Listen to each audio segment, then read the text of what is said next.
So besides providing compliance services, what are some other ways that you think that pharmacies can improve their compliance? What are some other tools that either Advasur offers or that you would suggest? Uh, Validating their trading partners is going to be a constant, ongoing thing. You have to have, you have to make sure the partner you're working with has a valid current license. We have a database of over 30,000 real-time licenses updated in real time on a daily basis, federal and or state.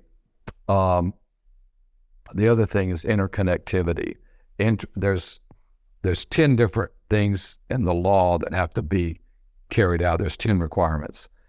8, 9, and 10 go more toward describe interoperability between a chain and a wholesaler, or a chain and a direct manufacturer they're buying from.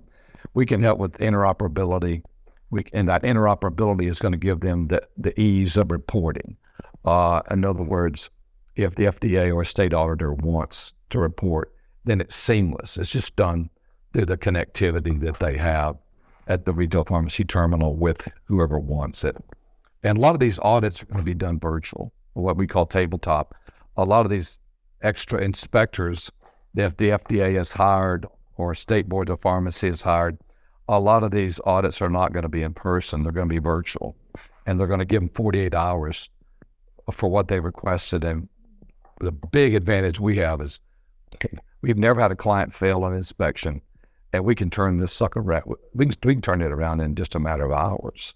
The documents the FDA wants, they may go back, of course you have to hold it 6 years, but we already have a repository of serial numbers that goes back to even before. We have data back to 2015.